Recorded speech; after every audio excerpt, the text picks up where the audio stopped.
Olá pessoal, sou Gilvan, canal Abelhas de Macatinga. Falo de Petrolina, submédio São Francisco, sertão pernambucano. Pessoal, seguindo a série Estudiosos das Abelhas, hoje a gente fala desse cidadão, Valber Steinecker, nasceu em Santana do Parnaíba, São Paulo, 9 de setembro de 1922. Faleceu agora no dia 15 de nove de 2018. Sua tese de doutorado foi defendida em abril de 1948 com o título Estudos sobre o gênero Melipona. Está desse jeito aqui. Bom, então falando um pouco sobre o Dr. Kerr. Dr. Kerr é engenheiro agrônomo, formado pela Universidade de São Paulo. Defendeu o mestrado dele sobre as melíponas. Ele descobriu algo fantástico. Até então o pessoal achava, e até hoje em muitos livros diz que todas as abelhas, que no caso só as aves, a determinação de rainha, princesa para virar rainha, é alimentação com geleia real. A gente tem que lembrar que nas melíponas, nas espécies de melípona, a alimentação é massal. O que é isso? É de uma única vez.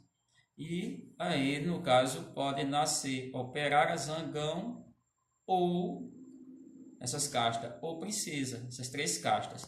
No caso das operárias, são ovos fecundados.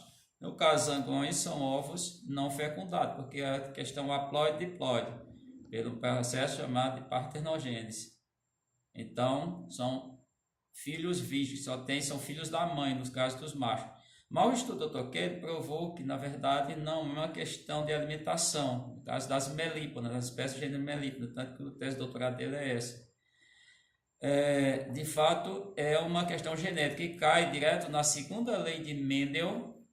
A primeira lei de Mendel é monohibridismo, segregação dos fatores. A segunda lei de Mendel é dihibridismo, segregação independente dos fatores. É nessa lei que é apoiado também o trabalho do Dr. Kerr. Mas o Dr. Kerr foi fantástico durante todo o seu trabalho.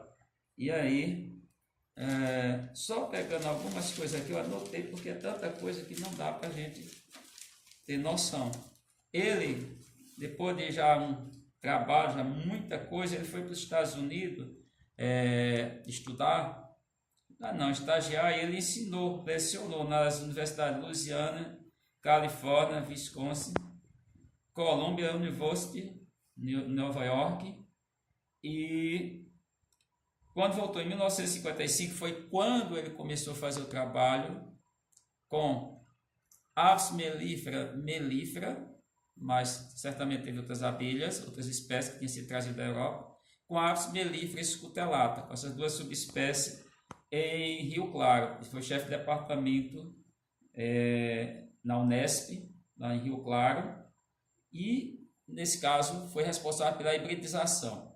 Inicialmente, isso foi visto como um mal. Por quê? Porque essas abelhas, que até então elas ficavam resumidas em poucas áreas do Brasil, inicialmente trazidas para o Rio Grande do Sul e Recife, elas se espalharam dentro de pouco tempo. Isso foi feito entre os anos de 1956 e 57, mais ou menos, ou seja, na segunda metade da década de 1950, e as abelhas, dentro de pouco tempo, cerca de 3, 4 anos, elas já tinham se alastrado, vamos dizer assim, por todo o Brasil. Já tinha chegado ao Rio Grande do Norte. E elas causaram muitos danos iniciais, muito violentos, tanto que o padre Humberto Bruno chamava de cascavéis de asa ou voadoras. Chamava também de animais perigosos. Então, algumas coisas foram ditas.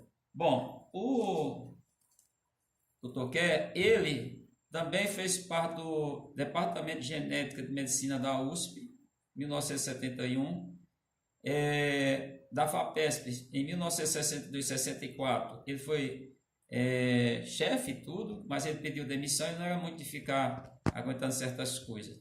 1975 e 79, ele esteve na Amazônia, no Instituto Nacional de Pesquisa da Amazônia. O interessante, quando ele chegou lá, tinha um mestre e um doutor.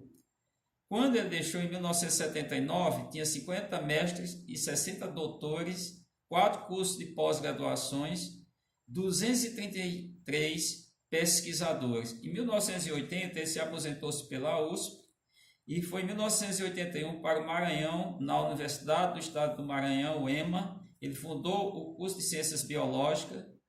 Ele presidiu a SBPC, que é Sociedade Brasileira de Progresso da Ciência, de 1969 a 1973.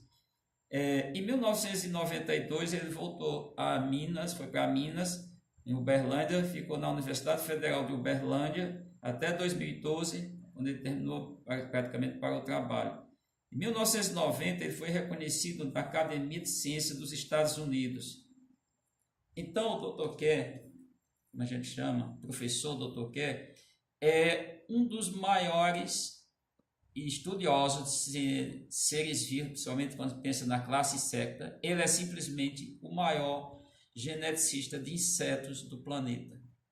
Até hoje eu acho pouco. O pessoal diz às vezes que não tem primeiro sem segundo, mas eu acho que vai ser pouco provável que alguém chegue ao que o Dr. Kerr chegou. Reconhecido internacionalmente com uma produção científica enorme, orientou centenas de mestres, centenas de doutores, passagem por todo o território nacional, trabalhou com a tiúba. Dr. Kerr também desenvolveu uma caixa. A caixa que ele desenvolveu foi para Melipna quadrifasciata, mandaçá encontrada sul-sudeste do Brasil. Essa caixa, aqui claro que não é a Dr. Kerr, mas ela tem mais ou menos as medidas. Essa caixa, claro que eu deixei aqui uma parte para segurar, mas essa caixa ela tem, aqui é a Dr. Kerr, 20 centímetros de largura, ela tem 20 centímetros de altura e ela tem seus 30 centímetros, porque aqui é a parte só para pegar, 30 centímetros de comprimento. É claro que se eu abrir essa caixa, a madeira é mais espessa, a dele era 2 centímetros. Ele fez essa caixa para essa espécime da saia, mas ela foi muito utilizada quando ele foi para o Maranhão na década de 1980, na criação da urussu cinzenta ou tiúba, que é a Melipna fasciculata. Então, o Dr. Kerr ele tem trabalhos fantásticos, é uma figura, uma pessoa formidável dentro da ciência, muito calmo. E aí, para a gente não deixar de lembrar, eu vou falar algumas coisas do Dr. Kerr. Bom, o Dr. Kerr, ele tem algumas coisas bem interessantes. Uma, ele era um indivíduo muito religioso, até onde eu sei católico. E na ditadura militar, ele foi preso 2 vezes. Ele foi uma vez, acho que a segunda vez ele foi preso, porque ele defendeu uma missionária, uma freira, a freira Maurina Borges. E ele foi preso e a família dele foi ameaçada. É claro que naquela época ele fazia parte da SBPC, tinha vários trabalhos, estava intensamente trabalhando, e aí os militares ameaçaram a família do Dr. Kerr. Algumas coisas interessantes. Dr. Kerr, ele dizia que não queria patentear nada, porque achava que todo mundo tinha que ter acesso se quisesse ter patenteado muita coisa dos estudos, das descobertas, ele teria feito. Mas ele defendia que era para todos ter acesso. Dr. Kerr também é muito preocupado com a questão. Ele dizia o seguinte: a gente tem que arrumar um meio de salvar a humanidade, porque nós temos bilhões de pessoas morrendo de fome. Ele ficava muito preocupado, muito triste com essas condições, com essas situações. Dr. Kerr, ele também não via com bons olhos a chamada transposição do Rio São Francisco. No entanto, ele não foi brigar, bater de frente. Ele dizia o seguinte: temos que recuperar toda a bacia do São Francisco, que segundo alguns contam, não sei se é verdade ou não, ficaria em torno de 30 bilhões. Mas será que o Rio São Francisco só vale 30 bilhões? Então é uma coisa para ser pensada. E ele era socialista. Goste ou não goste, ele era socialista.